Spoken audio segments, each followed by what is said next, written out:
There is a road in Raleigh County that forgets its own name before it reaches the last house. The pavement falls away to dust, dogs announce strangers before the mailbox does, and the hills lean in like witnesses who won't speak. At the end of that road is Odd, West Virginia, an address that reads like a dare. Here, on a porch held together by habit and weather, lives a family whose very existence became rumor, then legend, then headline, the Whittakers. For generations, geography did what locked doors could not. Coal left, work thinned, and the hollow tightened its circle. Kin married close because the world beyond the ridge was farther than any map suggested.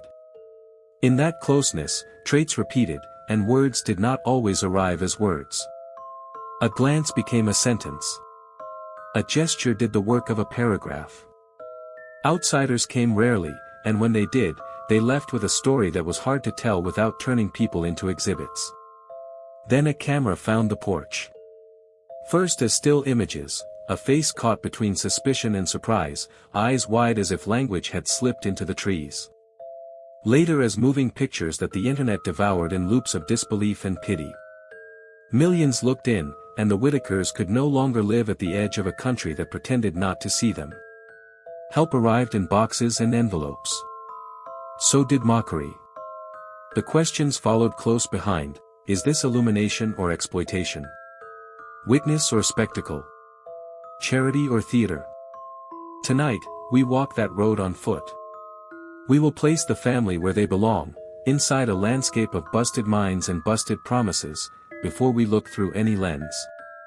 We will ask how isolation writes itself into a family tree, how poverty edits a life until only the barest sentences remain, and how a nation's appetite for strange turns human beings into folklore while they're still breathing.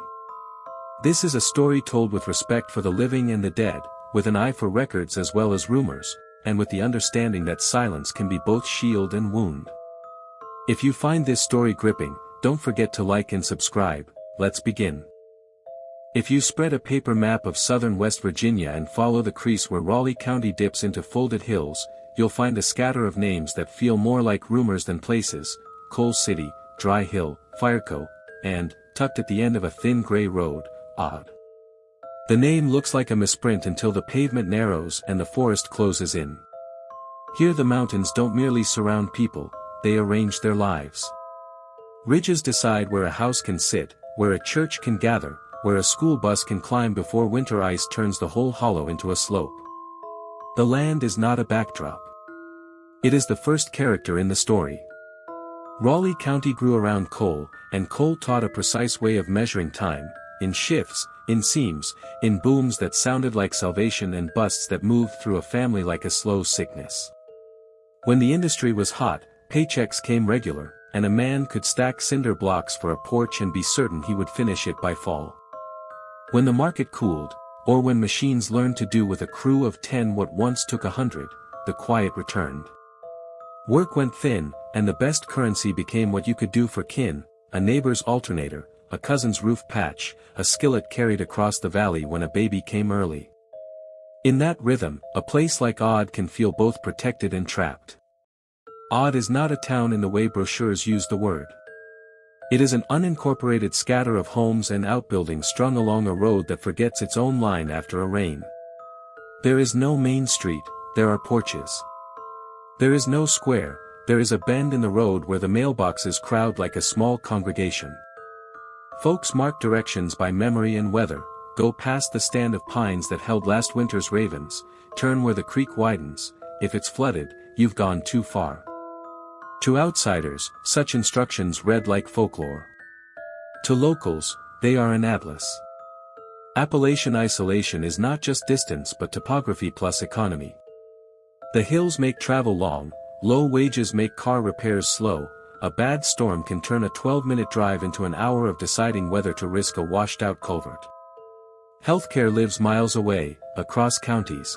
Dentists and specialists might as well be in a different time zone. In Raleigh County, the boom years built patchwork infrastructure that never fully matched the geography. When mines idled and stores shuttered, what remained were the churches, the volunteer fire halls, and the thin cell signal spots you learn by heart. The area's libraries and schools do the work of cities with the budgets of small towns, and the difference shows up in test scores, in graduation rates, in the way young people talk about where they'll be in 5 years, with one foot pointed toward Beckley, Charleston, or anywhere with more lights at night. To understand odd, you have to learn the word hollow as Appalachia uses it, holler, stretched by the voice until it fits the valley. A hollow is a bowl carved by water and time. Sound travels strangely in one, a dog's bark can fold around a ridge and arrive at your window like a question. News travels that way, too, carrying its own weather. Births, funerals, layoffs, foreclosures, information moves faster than tires do. Over generations, the hollow becomes an index of who is related to whom and how. It keeps score of favors and slights. It remembers who brought soup when the power was out and who sat on the porch when a cousin got bad results from a clinic 2 towns away. Coal country also means a particular archive of abandonment, tipples rusting into the creek bed, conveyor towers holding up the sky for no one, company houses that went private and then quietly slid back toward the earth. Property lines are sometimes hope more than deed, and a tarped roof signals both poverty and stubbornness, proof that someone still intends to outlast winter. Lived experience here is practical and wary. You learn to repair what you can, barter what you can't, and keep an eye on the ridge for weather that the forecast got wrong. When a car door slams anywhere near the end of the road, heads lift. Strangers are noticed, intentions are measured in seconds. The culture, like the landscape, is textured rather than simple. Religion centers the week, Wednesday evenings, Sunday mornings, special singings when a quartet from 2 counties over comes to lift the roof. Music is not garnish but oxygen, hymns, old-time fiddle, shape note singing that folds minor keys into the bones. Storytelling is thick, gleaming with detail, and allergic to waste. A tale at a kitchen table is proof that history can be both personal and communal. The flood of '77, the winter when the road never fully thawed, the shootout you heard about but didn't see, the day a preacher's truck slid sideways into a ditch and 3 men pulled it out with a length of chain and a prayer. Outsiders may come hunting spectacle, locals tell stories to pass on instructions. These instructions include how to read silence. Silence means welcome when it is shared, and warning when it isn't. It can be a spare blanket of politeness over pain, or a locked door behind the eyes. In a place like Odd, silence is not emptiness, it is a tool. It keeps families safe from the appetite of gossip, and it keeps strangers from thinking they've learned everything in one visit. It also shields the tender parts of a history that, when broadcast, becomes entertainment for people who will never stand on this road and never learn how to drive it in fog. Statistics can be summoned to describe all this: median incomes, outmigration, chronic illness rates, but numbers lack the temperature of a winter that finds every draft, or the scent of sulfur in creek foam after a heavy rain, or the way a child learns to gauge which neighbor will lend a hand and which will charge a fee. The reality is felt before it is counted. Poverty, here, is not a single condition but a climate with seasons. Some months are easier, some harder. One year holds 3 setbacks and 2 strokes of luck. A church takes up a love offering, a mechanic quietly discounts parts, a food pantry stretches rice and canned beans a little farther toward the end of the month. For families who stay generation after generation, bound to land, to graves, to names that repeat across headstones, the hollow becomes a kind of closed loop. Marriage choices narrow as the circle does. Walking out is not merely leaving, it can feel like breaking covenant with the landscape itself. So people make do. They turn inward. They trust who they know because they have to. That inward turn is misread, often deliberately, by those who arrive with lenses and assumptions. Where locals see privacy and protection, outsiders see secrecy. Where locals hear the grammar of kinship, outsiders hear the hush before a revelation. Odd lives at the thin end of a larger American story, how an industry shaped a region and then receded, how geography magnifies every economic tremor, how communities adapt in ways that make perfect sense from the inside and look mysterious from beyond the ridge.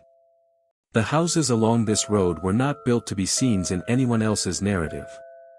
They were built to withstand weather, to shelter children and dogs, and the collections that tides of scarcity make precious, coffee cans of screws, mason jars of buttons, a coil of wire that will fix a fence next spring. To arrive here with a camera or a microphone is to enter a room where people have long practiced the art of not being seen. Yet nothing stays hidden forever in the age of the algorithm. Even the most out-of-the-way holler can end up on a global screen. Before we meet the family whose name has pulled so many viewers down this road, it is essential to understand the soil under their porch and the forces that narrowed their choices. Odd is not a curiosity. It is a place where the American experiment in extraction and neglect has run longer than most people care to remember. The people here write their lives against that fact each day, with work when it's there, with prayer when it isn't, with a stubbornness that looks like pride from the outside and like survival from the inside. Within this forgotten hollow, one family drew tighter circles until whispers took root, circles that would shape a lineage and, eventually, a legend. In places where the road stops before the nearest courthouse, a family record is more likely to be bound in leather than in microfilm. The Whittakers lineage, like many Appalachian lines, is written in family Bibles, on the back of photographs, in the calloused memory of aunts who can recite who belongs to whom by pointing across a porch. County ledgers help only in fits and starts, names misspelled, marriages unregistered, births noted long after the fact. What emerges is less a straight trunk than a thicket, surnames repeating not just across generations but within them, a looping pattern of cousins joined to cousins, the circle tightening each decade. The hollow kept its own counsel. Isolation is not an accusation, it is a geography. When the nearest town is a tank of gas away and wages are a rumor, your world shrinks to the ridgeline. People marry within the circle they can reach. A cousin is not an abstract degree of kinship but the person who helped dig out your truck last January and watched your kids when the clinic called you back for new blood work. In odd and in hollers like it, kinship is both shield and infrastructure. It's how you borrow a generator, how you get a spare alternator, how you make a wedding dinner out of deer meat and cornbread when the budget says, impossible. Over time, that practical closeness becomes biological closeness. Locals speak plainly about this. They will tell you that so-and-so married a cousin, and that their children did too. The language can be unflinching, first cousins, sometimes double first cousins, but the sourcing is mostly oral, not bureaucratic. The point is not a courtroom proof, it is a social map. Outsiders, hearing this, often skip ahead to verdicts. But to understand the Whittakers, you have to linger in the conditions that made those choices ordinary rather than monstrous, a shrinking pool of eligible partners, little money to travel or relocate, a culture that values staying put over starting over, and a community logic that measures character by who shows up when it rains sideways at 3 in the morning. What such closed loops do to a gene pool is well known in the abstract, and best treated carefully in the particular. Recessive traits, normally diluted by a wider mix, can surface more often when similar lineages recombine. That does not make every outcome dramatic, many are invisible to the eye. Others are seen in ways that can be hard to talk about without turning people into case studies. Among the Whittakers, the effects most visible to outsiders have been in communication and effect, not in the theatrical deformities that lurid headlines imply. Several family members appear to speak little or not at all in public. Some use sounds, grunts, short exhalations, the quick bark that says, no, with a finality words might blur, alongside gestures and gaze to signal need and boundary. Within the family, those signals function, they are a language learned by living together. To step onto the porch uninvited is to misread that language. A stare that looks haunting on camera can be, among kin, a question or a joke. A body that seems rigid to the viewer may simply be bracing against a stranger's lens. Behavior shaped by neurologic differences becomes, in an online theater, oddity. The internet collapses context while it amplifies reaction. What the Whittakers world reports as ordinary variation across cousins, the uncle who keeps to himself, the niece who laughs in a quick exhale rather than a word, gets subtitled by outsiders as evidence of a single, totalizing cause. The truth, like most truths, is layered: poverty, stress, poor access to healthcare and early intervention, and genetics all braid together. No video untangles that braid. Historical parallels exist elsewhere in Appalachia, but they must be invoked with respect. In eastern Kentucky, for example, the blue Fugits became famous for hereditary methemoglobinemia, a rare recessive condition that can tint skin a bluish hue. That story was often told with the same appetite for spectacle, while the underlying lesson was biological and social. Isolation concentrates traits. The comparison is cautionary, not diagnostic.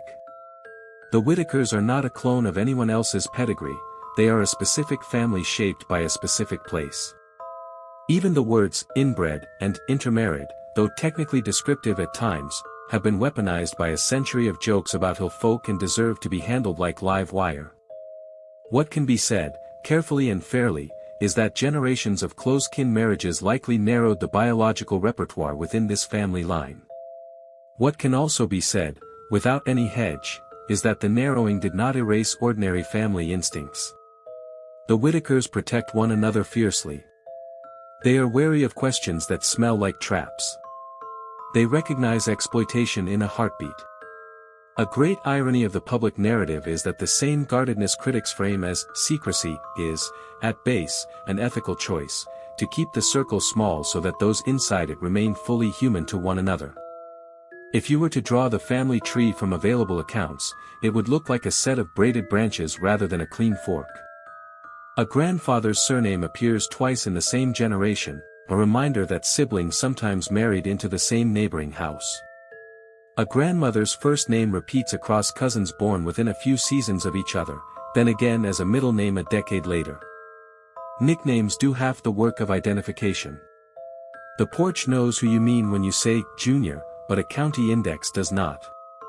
In photographs, resemblance becomes its own kind of caption, the same set of eyes surfacing in a younger face, the same way of holding a jaw when listening. A genealogist armed with DNA tests and database access could chase more precise answers, but precision would not fix the core reality.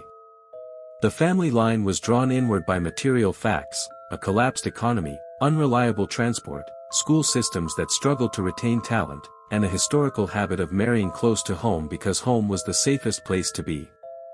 That pattern, once set, resists sudden change. New blood does not arrive by wish, it arrives with opportunity. Opportunity does not arrive without money, mobility, and institutions you trust. None of those were abundant in Odd. The human consequences of a closed circle extend beyond biology. When the same dozen faces anchor every holiday and every crisis, social learning narrows too. Children model the adults they can see. If few of those adults have reason to engage strangers, the children learn that caution early. If the loudest stories about outsiders are stories of cruelty, mockery at the gas pump, a camera shoved through a cracked door, a law officer who treated a relative like a headline, then even neutral strangers inherit the debt. What looks to a visitor like a refusal to interact normally, can be, within the family's logic, wisdom. To tell this part of the story without lapsing into pathology is to notice the ordinary acts that persist across the tree. A cousin who always brings feed when the dog litters arrive. An aunt who arranges Medicaid rides for elders to reach a clinic 2 counties away. An older brother who stands in the yard, arms crossed, deciding in 60 silent seconds whether to let you step through the gate. These are not the behaviors of a curiosity. They are the behaviors of a family that knows it is looked at and has learned to endure being looked at together. The language of genetics may feel clinical against the warm clutter of a lived house, dog bowls, salvaged parts, quilts whose seams outlasted the clothes they came from, but both belong in the frame. The Whittaker line is what happens when a community's external options thin to almost nothing and its inner loyalties thicken in response. The outcome is visible in faces and in habits, in the cadence of breath before a sound is made, in the way hands hover over a visitor's gift as if measuring not the object but the intention that delivered it. For years this lineage existed largely outside the record and beyond the camera, until, in 2004, a photographer followed a dirt road to a sagging porch and turned private kinship into a subject the world would argue over. By 2004, long before algorithms could deliver a holler to millions of screens, a single photographer drove the back roads of southern West Virginia with an old habit, pull off where the map turns thin, ask a few questions at the gas station, follow the directions that begin with, go past the, and end with, you'll know it when you see it. Mark Lyda had spent years pointing his lens at people who lived at the edges of American attention, farm hands, hustlers, carnival workers, mill towns between shifts. Appalachia was not a detour, it was part of a larger reckoning he'd been making with the country's margins. That spring, a local tip sent him deeper into Raleigh County, toward a place some folks mentioned with a shrug that counted as a warning, odd. The last stretch to the Whittakers' place was the kind of approach that tests intention.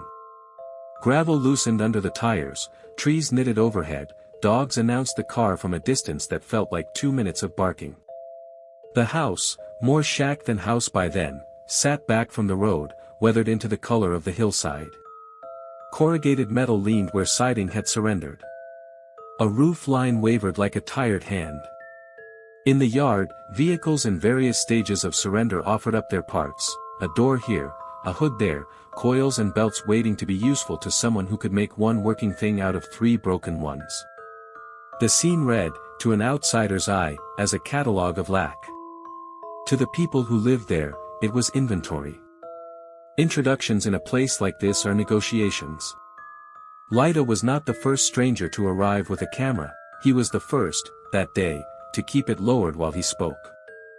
He had come with a local who knew the family enough to say names without causing flinch. On the porch, faces arranged themselves by relation and readiness, older ones with the practiced look of people who had been asked for their story before and learned the cost, younger ones moving between curiosity and chore. The dogs circled and then settled in the shade, alert the way dogs are when they understand they are part of the household's early warning system. What Lyda saw, and what his lens would later carry, was not the theatrical grotesque that headlines would promise, but a quieter strangeness born of inwardness. Eyes that held too long, then looked away. Hands that repeated small motions at the edge of a sentence. A sound, short, emphatic, neither word nor whimper, that signaled a limit. In a different house, with different histories, a visitor might have mistaken those cues for rudeness. Here, they were a vocabulary. The family spoke, when they chose to, in a mixture of brief words, gestures, and looks that functioned perfectly within the circle of kin. He asked permission the way people do when they mean it, slowly, with pauses that let the question breathe, with the camera still await at his side. Permission in such circumstances is never simply, yes. It is a set of conditions, where to stand, whom to include, when to stop, that can shift minute by minute. There were moments when the porch seemed to accept him, moments when the air tightened and the message was clear, enough. A neighbor appeared and watched without smiling. At one point, a voice from the yard folded the day back into caution. The photographer took the hint and stepped to the edge of the property until the mood leveled. He had learned this long before, that the first rule of witness is to know when not to be one. The first frames he made there were not the images the internet would memorize years later. They were tentative, respectful, the way a hand hovers before it rests on a shoulder. A man standing in profile, his attention angled past the camera toward something the frame could not include. A woman by the doorway, eyes at once amused and tired, holding herself with the dignity of someone who knows both gossip and grace will travel the same road by nightfall. A younger relative whose manner unset pled strangers but made perfect sense to his kin, his stare a kind of question to which there is no safe answer. Lyda's training showed, even in a yard full of salvage and shadow, he found the clean line, the plane of light across a cheek, the geometry of a body at rest. What the negatives could not register was the weather of the encounter, the rise and fall of suspicion, the quick inventory the family took of this man and his intentions, the choice, repeated several times, with small nods and hand movements, to allow him a little closer. He did what documentarians do when they are thinking clearly, he brought something, left something, and did not pretend that a photograph was equal to either. Groceries, a little cash, the kind of practical help that says, I see you, without requiring an answer to questions no one wanted on tape. None of it erased the power imbalance between a man who could leave at sunset and a family who could not. It softened the edges enough to make honesty possible in a few frames. When he drove away that day, it was not with a finished story. It was with the beginning of a relationship, uneasy, bounded, real, that he would revisit over years. The images from 2004 did not leap onto gallery walls or into a book jacket. They lived, instead, in the slow file of a working photographer's archive, part of a long effort to understand how American poverty looks at its own reflection. The Whittakers' privacy had been pierced, but not yet broadcast. In that interval lies an important distinction. A photograph can be an act of attention that remains private, a video uploaded to a global platform is an act of publication. In 2004, the world still moved mostly at the speed of rumor. Even then, the ethical arithmetic pressed in. What does it mean to aim a lens at people who do not speak for themselves in the way audiences expect? What counts as consent when social capital is unequal, when yes might also mean we could use the groceries, when no might be punished by the next stranger who is less patient? Lyta carried those questions out with him along the gravel and into the years that followed. They would not be resolved, they would be repeated, rephrased, argued over in comment sections and think pieces once the family's porch became a set the whole world could visit by clicking a triangle on a screen. It is fashionable, after the fact, to demand that a first visitor get everything right. The better demand is that he learn, return, do better, and keep the human scale of the story intact. By all accounts, that is what Lyta attempted. He came back with more groceries, more care, and eventually a different medium, the moving portrait, the recorded voice and breath, that complicates both the viewer's curiosity and the subject's exposure. When that shift arrived 16 years later, it would carry the Whittakers far beyond odd. Before that, there was simply a man on a porch, the click of a shutter, the soft thud of dogs settling back down after deciding, for the moment, that nothing dangerous would cross the threshold. In the small world of documentary photography, there is a difference between finding a subject and being found by one. The Whittakers are not a trophy but a responsibility, and the 2004 visit marked the point at which their private grammar, how they look, sound, guard, and endure, entered a record that would outlast a season. The frames from that day carry an uneasy courtesy, the family allowing just enough, the photographer taking just enough, both parties leaving with a story no one yet knew how to tell without causing harm. Years later, when those stories left the archive and began to move, voices and faces rendered in motion, the world's gaze would turn the hollow into a theater, and the Whittakers into unwilling actors on a global stage. 16 years after that first tentative afternoon on the porch, the country had changed more than the road to odd had. The world now compressed itself into rectangles in our hands, and a platform could fling a front porch moment across oceans in an hour. When Mark Lyta launched Soft White Underbelly, he shaped it as a witness stand for lives that mainstream narratives had blurred or ignored: sex workers, street preachers, addicts, elders with long memories and short tempers, people whose biographies often began with the word survived. In 2020, he returned to the Whittakers with a camera that no longer merely archived. It published. The first video did what the internet does to anything that courts both discomfort and wonder: it exploded. There were millions of views, then millions more, a tide of comments that produced its own weather system, reaction videos dissecting every glance and sound, message boards speculating wildly about genetics, crime, rescue, sin. Headlines found the laziest possible angle: inbred family, because lazy words travel faster.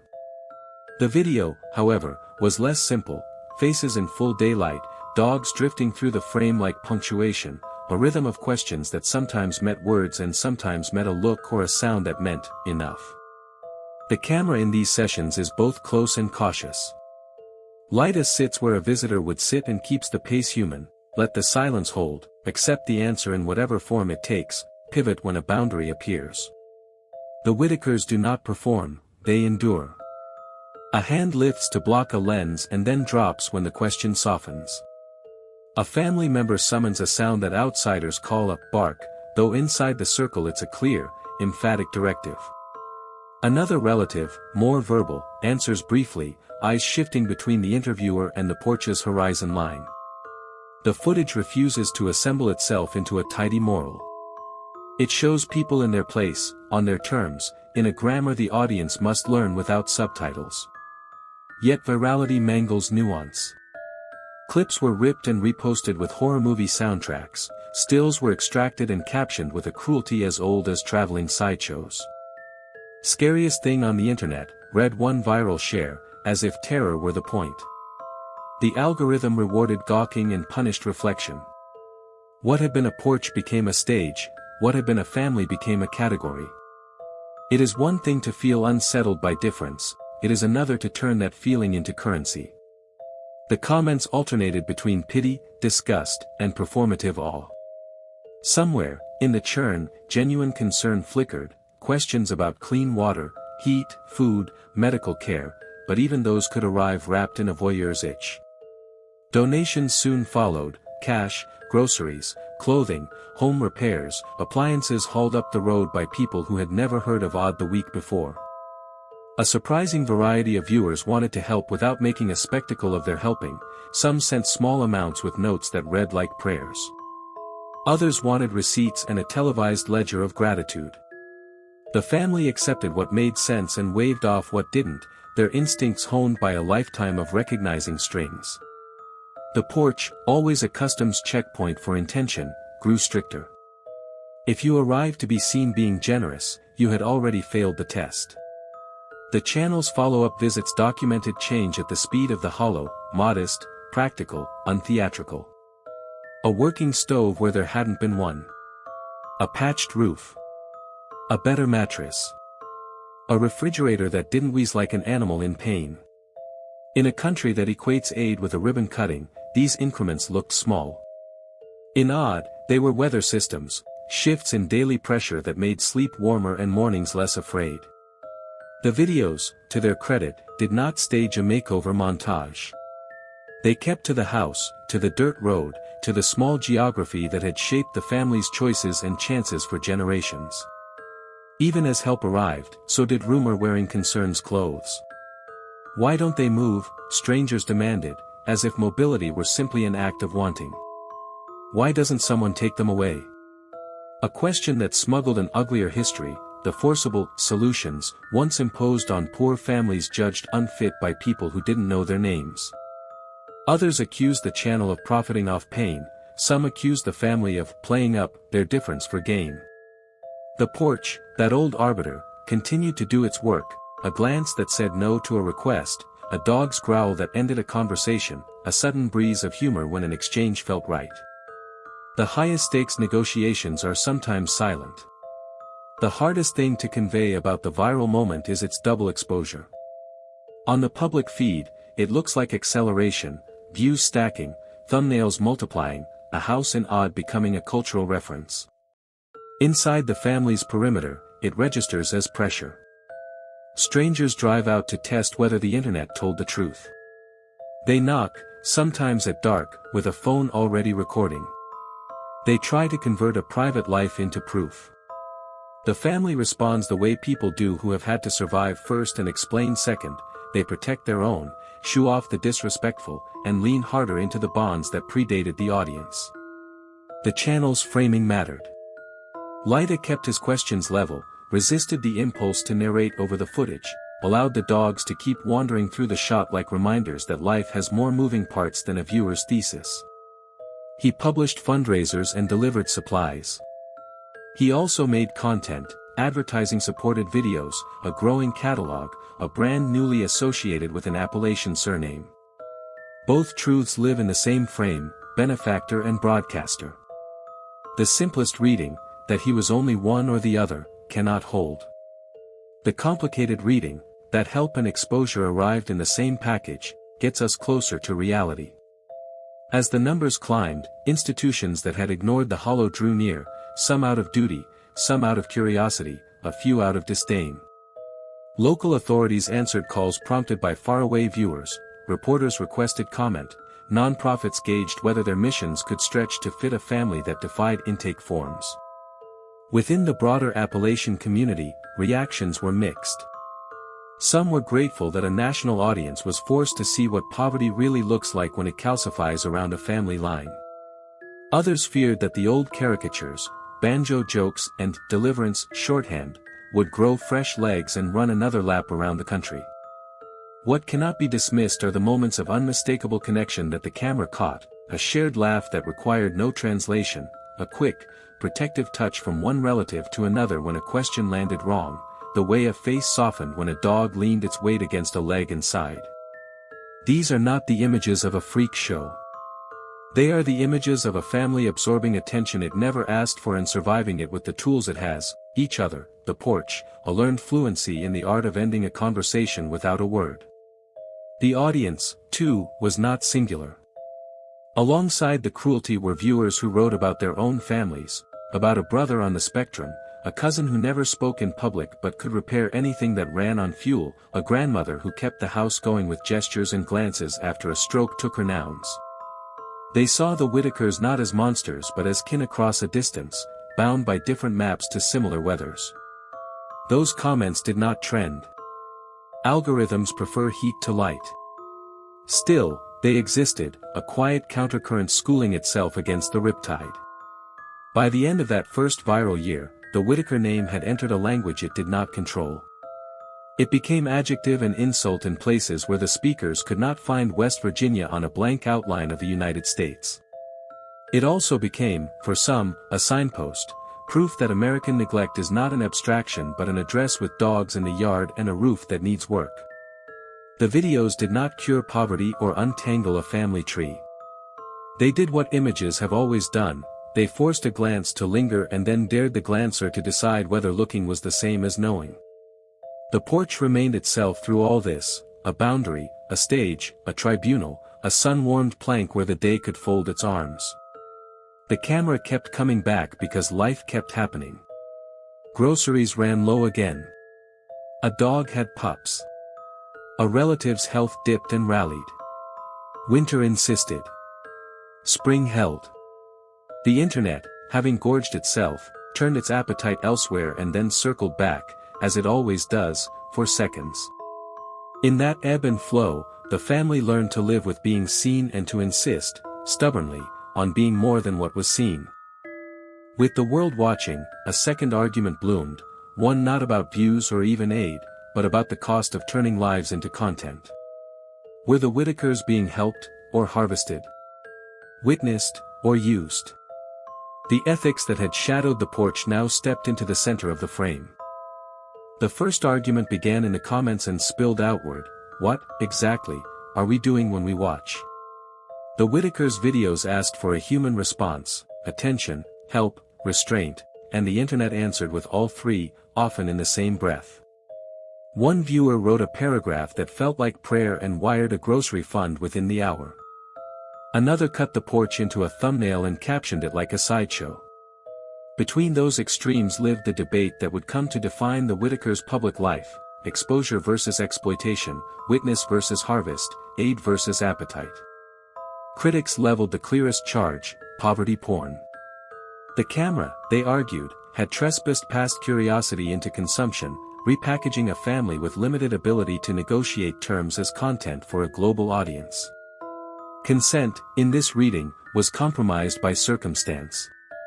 How free is a yes in a yard where the roof leaks and the stove barely lights? How informed can consent be when the scale of publication, millions of views, derivative uploads, an afterlife of memes and mockeries, cannot be truly imagined from a porch that has never left the hollow? These critics asked for answers that felt structural. What guardrails were in place?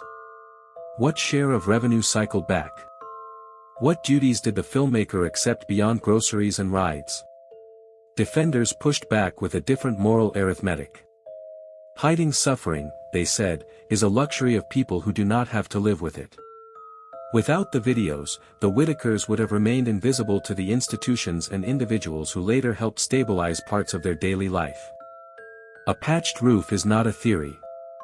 A full pantry is not a thesis. To expose a reality the nation refuses to see, rural neglect, generational isolation, the aftermath of an economy that left, can count as a public service, however uncomfortable the view.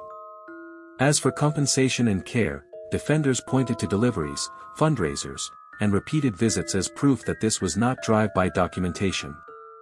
Both positions drew blood because both held truth. Visibility does change outcomes, it also extracts a price. A camera aimed at a marginal life invites resources and risks in the same package. The paradox cannot be solved, it must be managed, with clarity, with humility, with the willingness to say no even when the metrics beg for yes.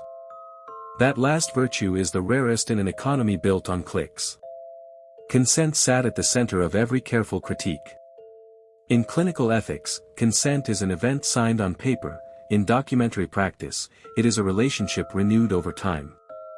What happens when capacity is uneven across a family? When one relative nods and another grunts a hard boundary. When assent looks like tolerance, we know you bring help, you can sit a while, more than like enthusiasm.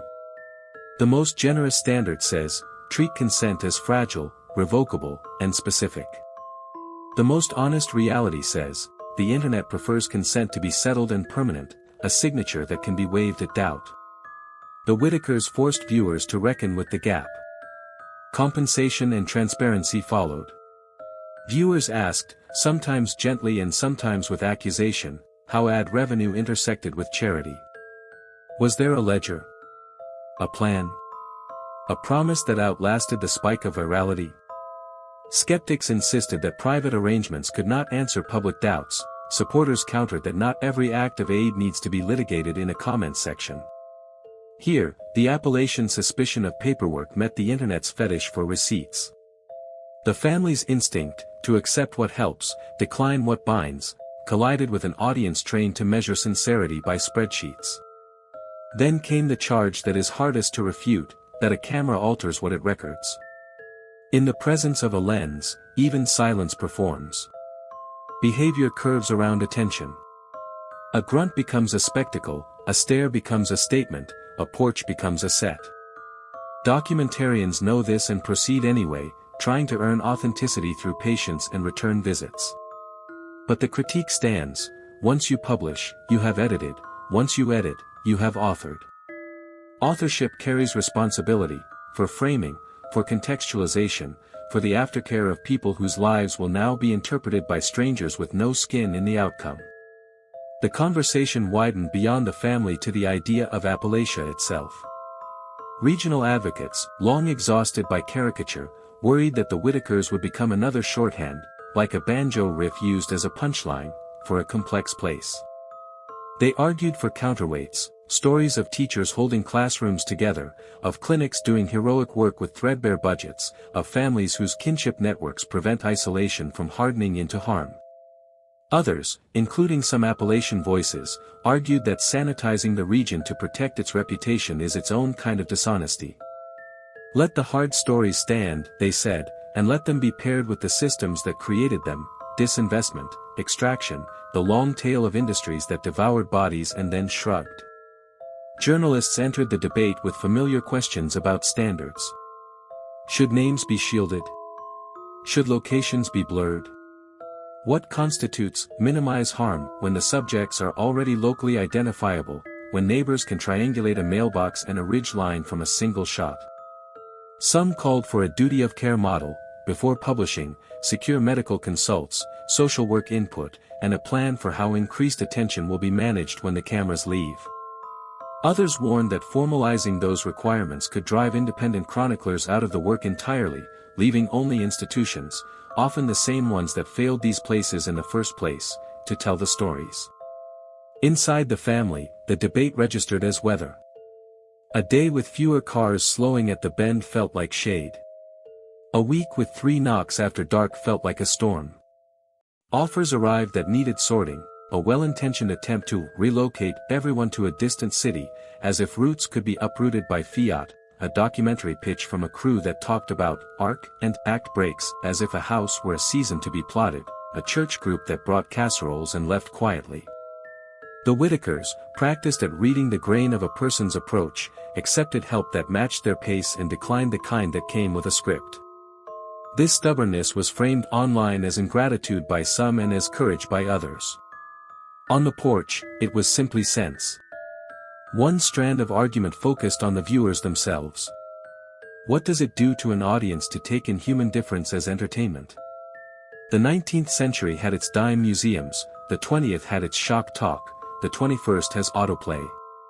A responsible viewer, the argument went, lingers past the shiver and into the question, what now? Do you close the tab and file the family under weird, or do you hold the discomfort long enough to see the county maps, the mining ledgers, the clinic closures, the bus routes that never ran on time? The videos offered raw material for either choice. The moral labor began after the playhead stopped. Another strand interrogated motive. Why this family? Why these frames? Would an equally compelling story about rural competence, about a volunteer EMT saving a neighbor's life on a one-lane road in sleet, draw 10 million sets of eyes? Probably not. The algorithm hunts the uncanny. The filmmaker's defense is that he did not invent the algorithm, he used it to siphon resources toward people who needed them. The critic's reply is that every use strengthens the thing that also harms. The truth, again, is a not. What endured, even as the arguments grew academic in corners of the internet far from odd, was the reality of daily life. Debate did not feed the dogs or fix the heater. Think pieces did not reduce the distance to a primary care clinic or conjure a neurologist within 2 counties. The most useful questions became the most practical. Who can arrange transport? Who can navigate forms? Who will show up when a relative's heart throws a scare? The camera could not answer those. People could. For those people, the ones who kept coming without filming, who learned names without repeating them into a microphone, the ethics were not hypothetical. They were a set of habits: ask before you cross the yard, bring what you said you would, accept no without argument, leave quietly when the weather shifts. In that practice, the spectacle cooled and sympathy found its backbone. Dignity, in this reading, is not a word in a caption, it is a posture a helper adopts and refuses to abandon. The debate never resolved because it was not designed to. It recurs wherever the vulnerable meet a lens. The best outcome is not consensus but refinement, tighter guardrails, clearer expectations, fewer shortcuts taken under the pressure of views. If the Whittakers' sudden visibility forced that refinement, if outlets now ask harder questions before they publish, if creators now plan the aftermath as carefully as the shoot, then some good extended beyond the porch. And still, the American Gothic persisted: a dirt road, a sagging roof, dogs sleeping through a visitor's monologue, silence used like a gate. The imagery drew audiences because it felt like a fable, the reality remained stubbornly literal. A family lived here. Their boundaries were not theory. Their endurance did not require our interpretations to be noble for it to be admirable. Beyond the arguments, there is the house itself, the cramped rooms, the patched roof, the routines that carry a family through winter. To understand what all the noise did and did not change, we have to step inside, past the lens, into the ordinary weather of the Whittakers' days. Step through the doorway and the air changes temperature. In winter it holds the night a little longer, in summer it keeps the noon from getting ideas. The rooms are small because the house learned to be practical. A narrow kitchen with a 2-burner stove that has known 3 owners and 2 repair jobs. A refrigerator that hums like an old hymn. Cabinets patched with mismatched hinges, a drawer that sticks unless you lift and pull with a left-hand twist, knowledge you learn by living there. On the counter sit staples that make sense in any month: beans, rice, day-old bread wrapped twice, a jar of peanut butter with a plastic knife tucked under the lid so it doesn't wander. There's a coffee can of bacon grease by the stove, because flavor can be saved and poured later when money cannot. The floor tells its own slow story. Linoleum gives way to plywood where a leak insisted on history, rugs soften the routes feet travel most. In the front room, a sagging couch like a familiar uncle shapes itself around whoever drops into it. The television is not new, but it is loyal, pulling in channels that blur at the edges when weather pushes the signal sideways. A shelf holds photographs in no particular order: a child with a dog that's now a legend, an older relative with a look that says the camera was tolerated, not invited, Christmas mornings where the ribbon is the brightest thing in the house. Dogs move through these rooms like punctuation, periods when they sleep in the doorway, commas when they wake and follow you to the sink, exclamation points when tires crunch in the gravel outside. Bowls line a corner like a small procession, a bag of feed sits where a chair might in a different house. The dogs are not decor, and they are not a problem to be solved. They are part of the family's perimeter, part of its comfort, part of its noise that keeps the other noise at bay. Morning arrives as tasks.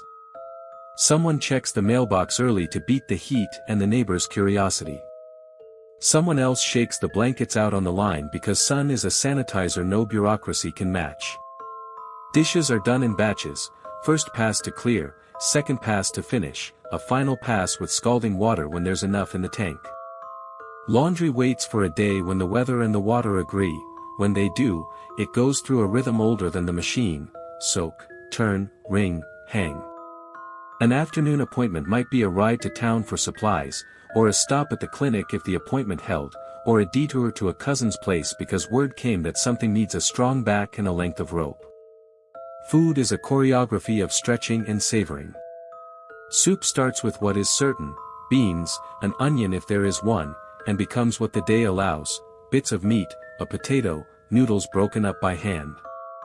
Cornbread is currency and comfort, skillet cooked, crisp at the edges, cut with a knife honed more by use than by stones. On a good day someone has a pack of hot dogs to slice into the pot, a luxury that makes children sit up straighter.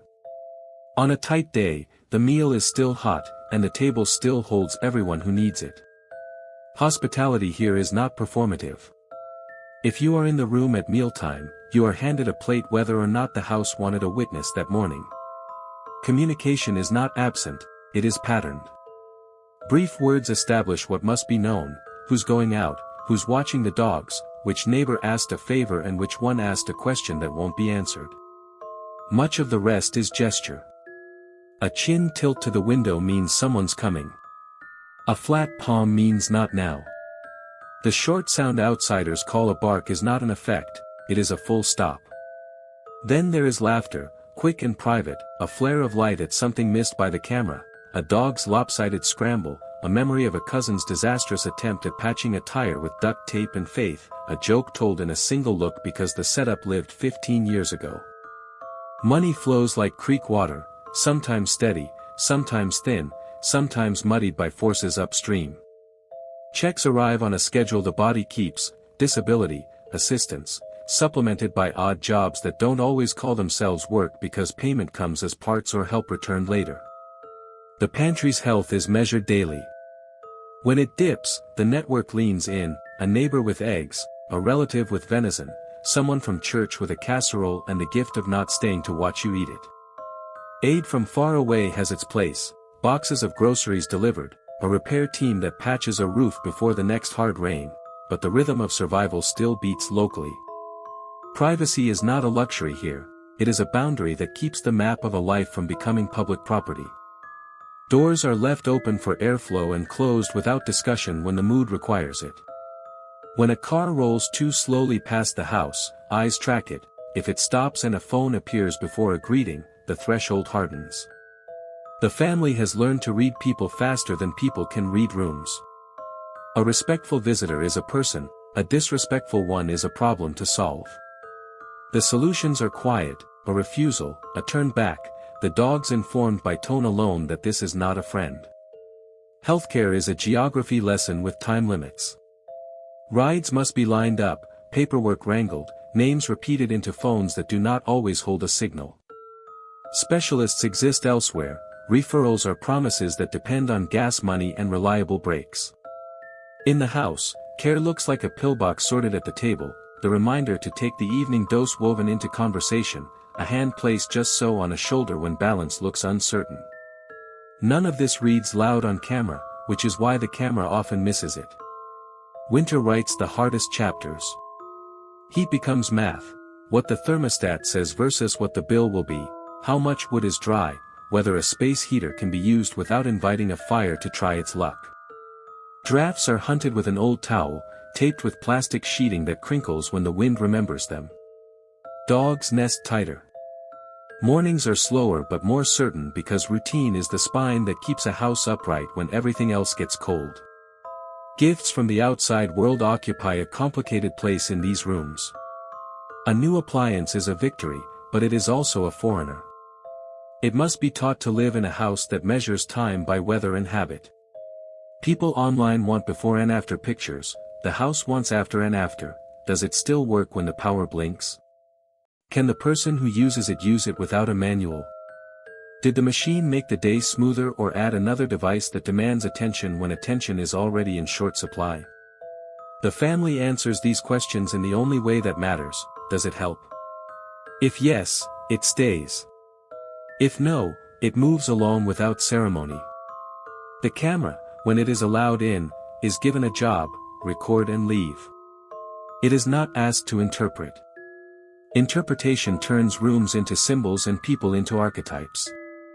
What is needed here is simpler: let the sink be a sink, the couch be a couch, the quiet be quiet. Let a person be permitted to stare out the window for as long as it takes to decide if they trust you. Let the dogs decide first. Let the house's sounds, the fridge's hum, the stove's sigh, the scrape of a chair leg, do more talking than the visitor. None of this sanctifies poverty. There is nothing romantic about a roof that remembers every storm or a budget that fears every fever. But there is a dignity to the maintenance, to the way a day holds together under pressures that never clock out. You can see it in a countertop wiped clean with the last inch of dish soap watered down, in a bed made tight even when the mattress sags, in the small pride taken when a repair holds and the house thanks you by staying quiet through a heavy rain.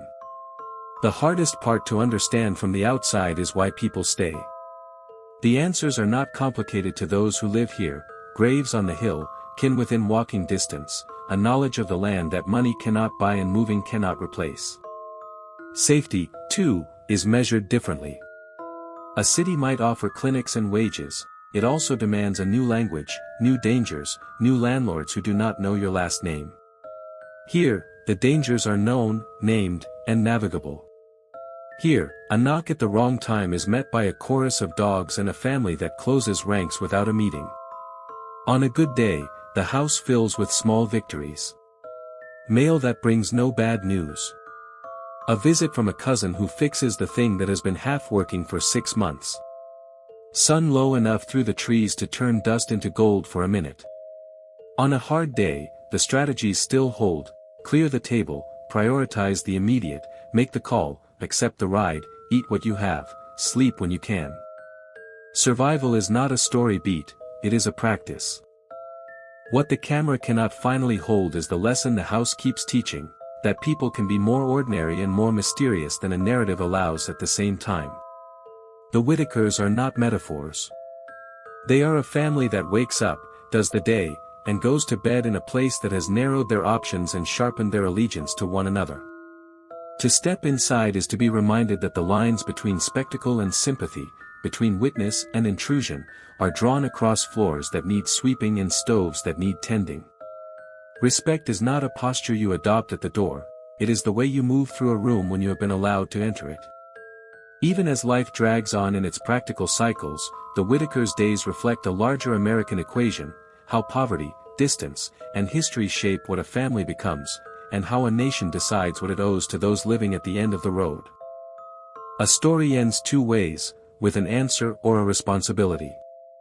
The Whittakers do not give us the first.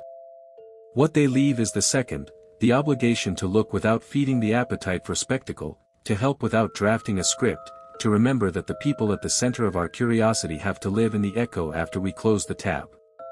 In Odd, West Virginia, legacy is not a plaque or a pageant, it is the slow accretion of choices a community makes when attention comes roaring up a dirt road and then recedes. The American Gothic has always loved a ruined house and a family whispered about in church. It is a literature of creaks and burdens, of lineages bent by secrecy, of landscapes that feel complicit. The Whittakers arrived into that tradition without asking to, and audiences slotted them into the genre as if life had a table of contents. But the Gothic, at its best, is less about monsters than about structures: what neglect does to a place, what distance does to a mind, what history does when it is not repaired.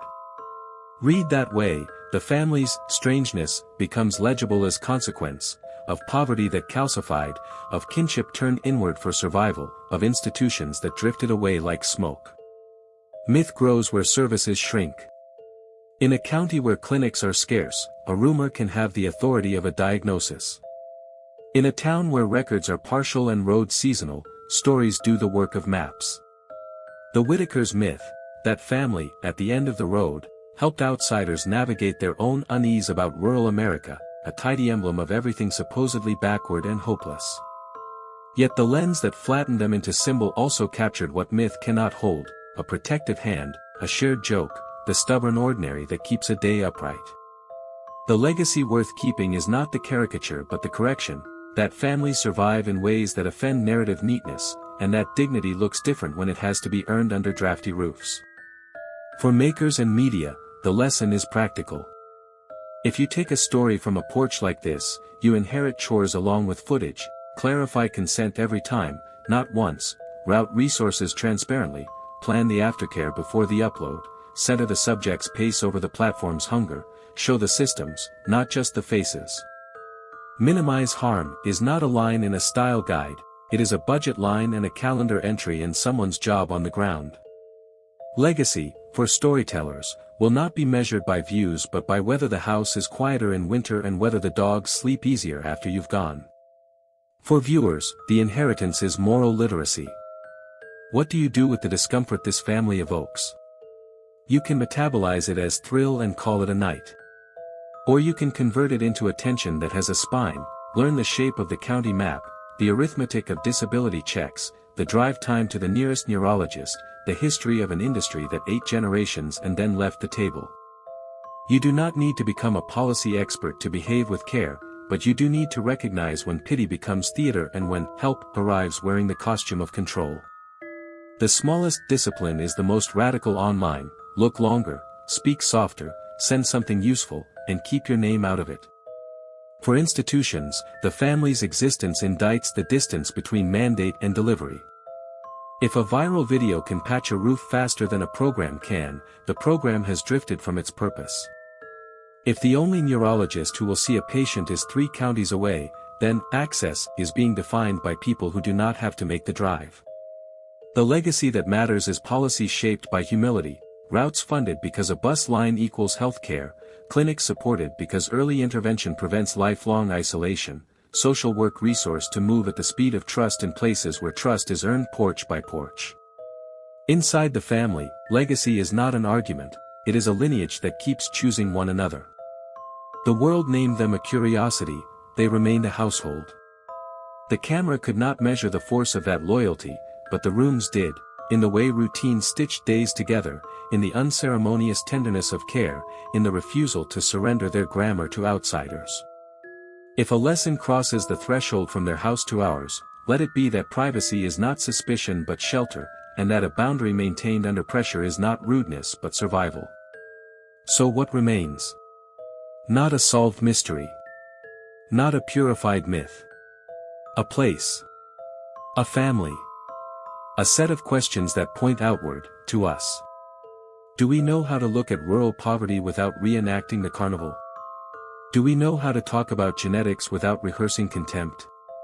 Do we understand that help, to be worthy of the word, must arrive as neighborliness rather than conquest? The Whittakers' legacy is not only biological, it is diagnostic. They tell us, by needing what they need in public, what our systems actually do, and by enduring what they endure, what our culture prefers to watch rather than repair. If the Gothic insists on one final image, let it be literal and honest. A dirt track fading into the woods of Odd. A roof that will hold against the next hard rain because someone brought shingles instead of slogans. Dogs asleep, unalarmed. A porch at dusk where silence carries the weight of consent. You may pass, or you may not, and either answer will be respected. In that hush is the truest ending this story can offer, the understanding that behind every haunting photograph is a family that belongs first to itself, and that the most humane legacy we can leave is to let them keep it.